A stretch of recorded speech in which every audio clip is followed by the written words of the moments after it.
So ito yung sunod mga kababayan, ako. Eto pa mga kababayan, ako magigigil kayo dito, naku.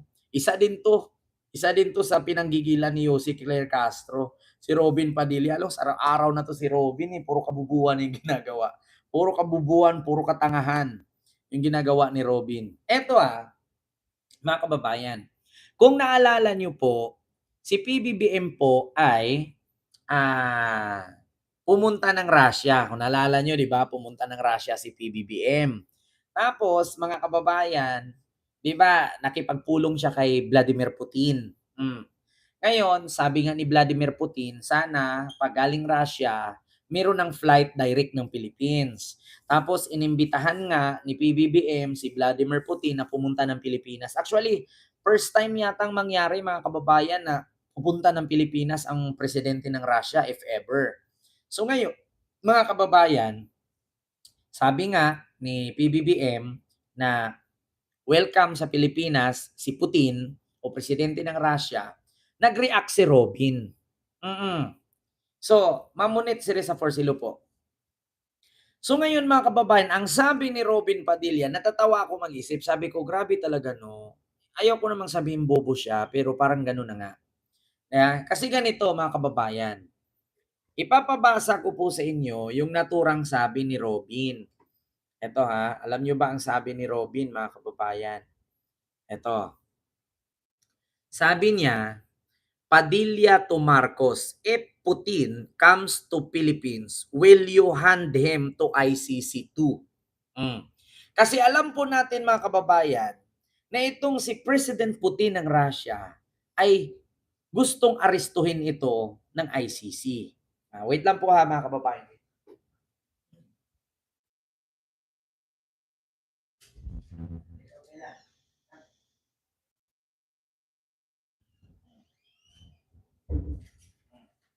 So, ngayon mga kababayan, gusto kasi ni PBBM dito kay Putin na papuntahin, inimbitahan kasi mga kababayan ni PBBM si Vladimir Putin dito sa Pilipinas na bumisita at humiling nga yung Russia na sana yung flight from Russia to Philippines ay direct na. Oo. So ngayon mga kababayan, ang sabi ni Robin, baka daw pagpunta ni Putin sa Pilipinas ay ipaaresto niya ito sa ICC. Sabi ko, putang ina, anong klaseng isip na naman to ni Robin Padilla? Ito po'y post ng inquirer.net. Hindi ko lang din sure kung totoo ito mga kababayan, kasi nakita ko ito sa post ng inquirer.net. So ngayon, sabi ko, anong klaseng utak meron si Senator Robin?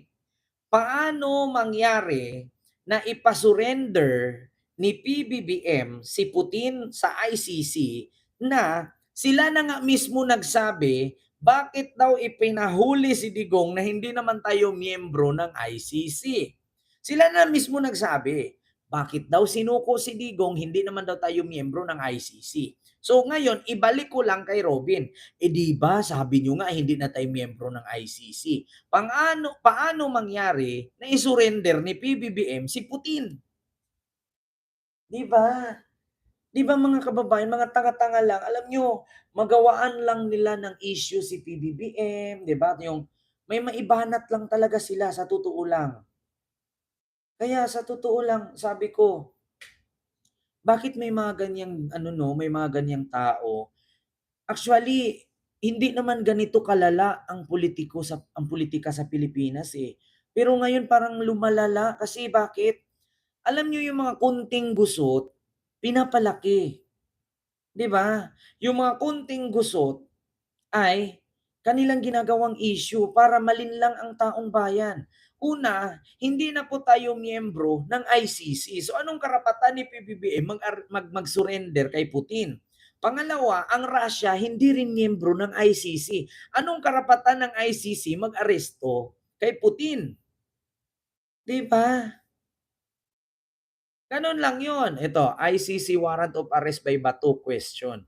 If President Putin arrested, kaya nga, 'di ba, Sir Bien, isa din 'yan sa mga katanungan. Kasi ganito po ang mangyayari, kung meron mang unang isurrender ni PBBM siguro si Bato. Bakit si Putin? 'Di ba, una, kung isurrender man ni PBBM si Putin, wala naman tayong mapala kaya hindi naman 'yan si Putin Pilipino. Ah, Diyos ko, kung si PBBM isurrender niya si Putin, magiging presidente ba si PBBM sa buong mundo? 'Di ba mga bobo, kahit sabihin niyo si Putin wanted sa ICC 'yan, tapos ako si PBBM, wala akong pakialam sa ICC. Bakit? Kung isurrender ko ba si Putin, anong mapapala ng Pilipinas? Magbago ba ang ating bansa? 'Pag isurrender ba natin si Putin sa ICC kung ako si PBBM, yung Russia ba pagmamay-ari na ng Pilipinas? 'Di ba, parang hindi naman. Kaya nga, 'di ba? Oo, mamulait. Anong meron? Hmm, ang dapat i-surrender diyan si Bato.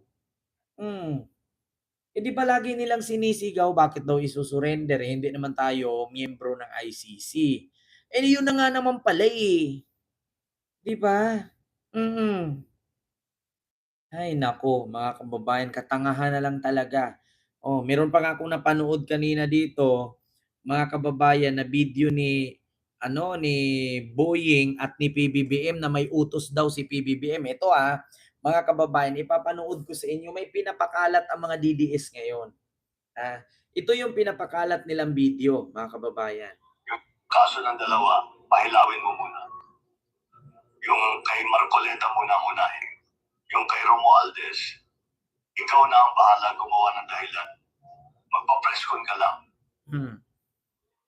Yung kaso ng dalawa, pahilawin mo muna.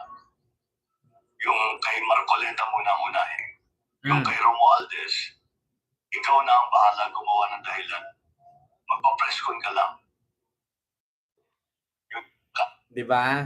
Yan ngayon, mga kababayan, ang ipinapakalat nila. Kaya sa totoo lang, mga kababayan, marami na namang malilinlang ang mga DDS. Una, nagpakalat sila ng AI video na si PBBM inutusan si Boying Rimulya. Grabe, no, mga kababayan. Ayun, Kalingap Marian. Ayan, mega love shoutout po sa iyo, Ma'am Kalingap. Marian, great day today. Please greet my brother, Sak Mifusi from Canada. Ayan, Sak Mifusi daw, sabi ni Kalingap Marian, 24. Oo, si Sak daw may pusi. Wow, ang galing from Canada. Isasak daw yung pusi niya. Actually, kung ganyan lang din ang comment mo, wag mo nang gamitin yung Kalingap. Kasi actually, masisira po yung grupo ng Kalingap Mabait kaya si Rab at si Matubang. No? Tigilan niyo yung mga Kalingap Maria na ganyan-ganyan tapos sasabihin niyo sak me pusi. Tigilan niyo yung ganyan. Sinisira niyo yung grupo ng Kalingap. Kung sino ka man ay ewan ko lang sa'yo. Actually, a viewer ako ng Kalingap O kung sino ka man Kalingap na yan, Maria na yan, na isak mo yung pusi mo, tigilan mo yan, hindi maganda yan.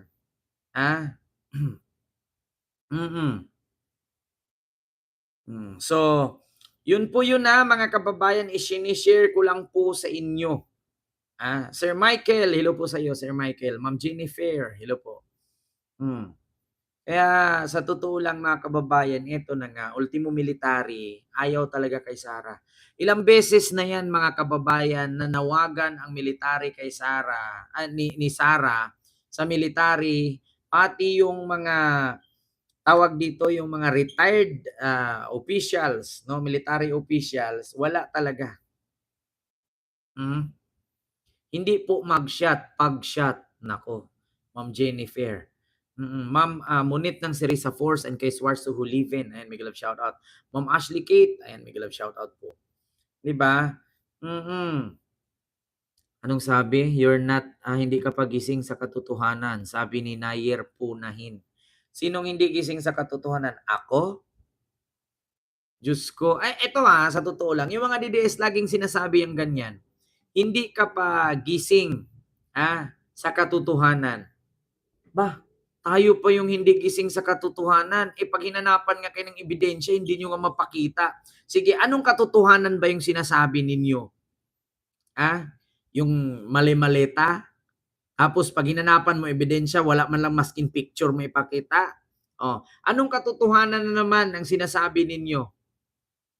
Yung about sa ano, anong katotohanan 'yan? About sa rally ninyo, na sinasabi ninyo ang isinisigaw ninyo ay para sa bayan. Tapos napakaraming Pilipinong nagdusa sa traffic, yung buntis na manganganak namamatay, yung nasunugan natutupok ang bahay. Yeah, yung mga naiigit na sa jeep, yung mga natatai na sa car. Yeah, yung ba yun? Tapos yung ipinaglalaban para sa bayan pero apelyedong Marcolita lamang. 'Di ba? Para sa bayan ang isinisigaw ng INC. Pero ang kanilang tema ay bakit kinasuhan ng plunder si Marcoleta? Asan yung para sa bayan dun? 'Di ba? Ang isinisigaw daw ng INC ay para sa bayan. Accountability and transparency. Pero ang tema, bakit kinasuhan ng plunder si Marcoleta? Asan yung bayan dun? Lihilig yung gumamit ng bayan, hindi man kayo umabot 10 milyon. 'Di ba? Ang hilig niyo gumamit ng bayan. Oh. Hindi niyo nga umabot ba kayo ng 120 million? Ang hilig niyo gumamit ng bayan, taong bayan, taong bayan. Tapos 'pag tinanong mo anong pinaglalaban, hindi nila alam. 'Di ba? Hay naku, tigil-tigilan niyo 'yan. Ah, mga kulto. 'Di ba? Mm. Dapat nga sa inyo pagtatanggalan kayo ng lisensya eh. Nanggugulo kayo eh. Sinasali niyo yung mga relihiyon sa politika na wala naman sa Biblia yan. Ang sabi sa Biblia, bumuo ka ng samahan, ipalaganap mo, ipalaganap mo ang usapin ng Biblia, ipalaganap mo ang utos ng Diyos. Wala sinulat sa Biblia na mangialam ka sa usaping politika, walang ganun. Yeah. Oh, Sam De Leon, may love shout out. Di ba? 'Di ba mamulait? Gano'n 'yun mga kababayan 'no. So 'yun lamang po, mga kababayan yung ating, live 'no sa mga oras na ito. Hindi ko na masyadong abangan kasi 11:00 na mga kababayan. So ingat po kayo palagi at magandang gabi po sa inyong lahat. Like po tayo mga kababayan. Mm. Yeah, it's so nice to just kneel there at the top of their chapel. Ma'am Malot, ayan, Ma'am Moonlight, Sir Kenry, Ma'am Nini TV Vlogs, Ma'am Berina Domingo. Ayun, maraming salamat po, no, sa inyong lahat.